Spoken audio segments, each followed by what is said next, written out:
Now you can bowl with the pros anywhere on your mobile phone. Go to PBA.com to download the new video game, PBA Bowling, right to your mobile device.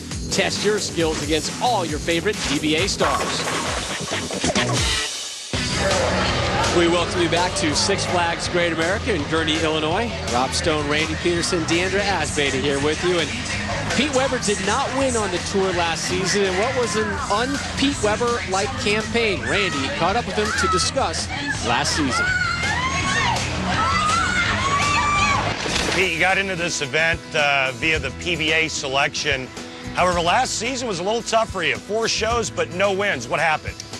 Well, Randy, actually, I had a really good season last year. I mean, I'm pretty sure I had 10 top 8s in the tournaments with 4 TV shows. On TV, I just had this little problem. I felt all this pressure of winning Dad's tournament, and I was really nervous going into that. And then I guess it just carried over to the next TV shows because for some reason I'm really nervous on TV right now, and I don't know what to do. Pete Weber, nervous on TV. That just doesn't sound like it goes. I mean, take us through some of the events and what was going through your mind mentally. Well, in Dad's tournament, I was just thinking, God, just let the ball go. Just let the ball go. And for about 4 or 5 shots, I'll let the ball go. And the next week at the Tournament of Champions, I felt a little calmer, you know, tripped over my own feet, which was not real good. Omaha, I thought I threw a really good shot against Rhino. Unfortunately, it wasn't as good as I thought. In Long Island against Tommy Jones, I mean, Tommy had the whole lane. Everybody else pretty much had air on the show. And I just didn't bowl a good show. But, you know, I'm ready to come back this year again and start my winning ways again. I like that attitude from one of the best the sport has ever seen. Hard to keep a good man down, Rob. I'm too old. Well, nothing has kept Carmen's Cartel down. 6 frames, 6 strikes. Here's young Michael Fagan looking to make it 7 in a row. Fagan, a.k.a. Gumby, according to Randy Peterson. Oh, that's a handful. Oh, yeah. 7-bagger, my friend. 7-bagger. I didn't know they went that high. I'll just sit out every game, I just love watching that backswing of his. Said you need Walter Ray. A lot of revolutions, tremendous release at the bottom of the swing. Come on, baby. Stay on the approach there, Michael. That's right. So now, Voss's bosses, back-to-back strikes. Here's Danny Wiseman. They need to start stringing more and more together. Way heavy and way ugly. Yeah, there we go. We're 1 behind him. There's 3 more left. And this is not good. 5 behind him. Danny, I think he liked that one initially off his hand, and the ball just broke loose and went right through the face, leaving the big 4. So how do you try and clean up this big 4 if you're Wiseman? Well, it's only been made once in the history of bowling on television by Walter Ray.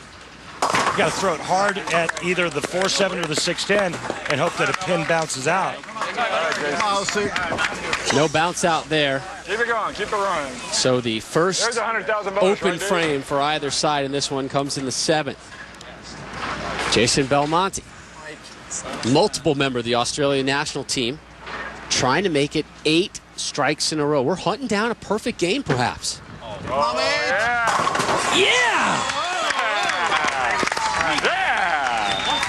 Nice, mate. Yeah, baby. Yeah. Okay.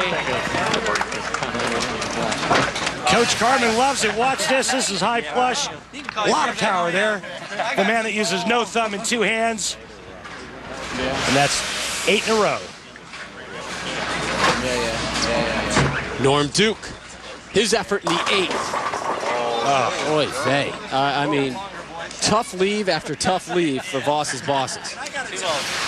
I got to tell you, leaving a pocket 7-10 is like getting punched right in the gut. Not only do you not strike, but now you can't make the spare. It's like taking 2 shots to the gut. So back-to-back open frames for Voss's bosses, and the story now really, outside of the potential endless 10th frame for Voss's bosses, is Carmen's Cartel working on a perfect game. Will it stop at 8? Here's Wes Malott in the 9th. Close. Get Get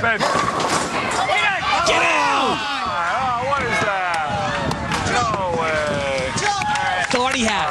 great run from Carmen's Cartel. Oh, the big nasty right here. It looks for that ball to peel off that spot.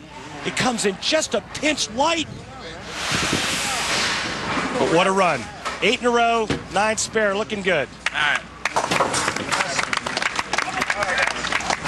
So Malott keeps it a clean game for Carmen's Cartel with the spare in the 9th. It has not been clean for Voss's Bosses the last 2 frames, both of them open. They're still alive, though, with that endless 10th frame looming out there. Robert Smith in the foundation frame. Big Rob. Oh, that's a junk strike. Well, at this juncture, that's kind of like putting perfume on a pig. Voss's Bosses, 89 pins down.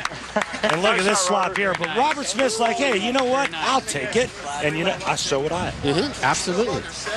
A strike is a strike is a strike. Deep words from Rob Stone. Sean Rash here in the 10th. Speaking of strikes.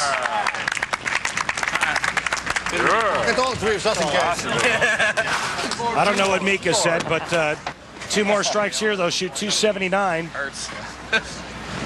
Sean Rash, the 07 USBC Masters champion, 3-time member of Team USA. Was one of 6 Denny's PBA Tour stars named to the 08 Team USA team back in October.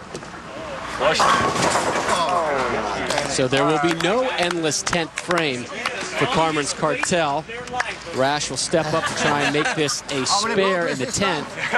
So there is a glimmer of sunlight on this cloudy day for Voss's Bosses. A spare here gives Carmen's Cartel 269. In order for Voss's Bosses to win this match, Rob, Pete Weber would have to throw 3 in the 10th and then 7 more. 10 total. Double-digit strikes. Is it on the agenda? Here's Weber. There's one. Great shot by PDW, but I got to be honest with you. Throwing 10 in a row in this format, I think they've got a better chance of catching flies with chopsticks.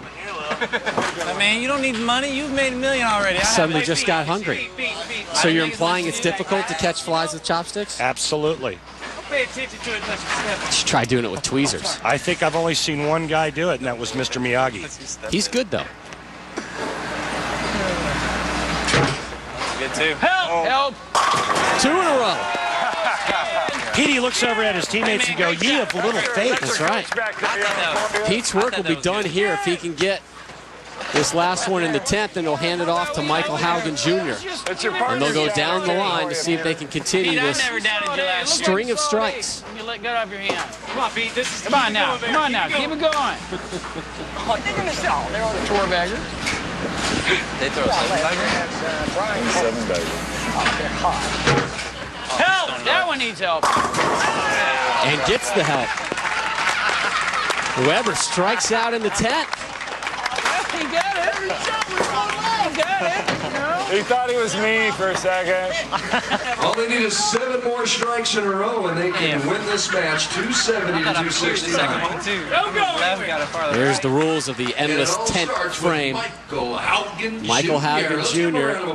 needs to convert this one, and then 6 teammates after him must also strike. Michael Haugen Jr. knows a little bit about comebacks.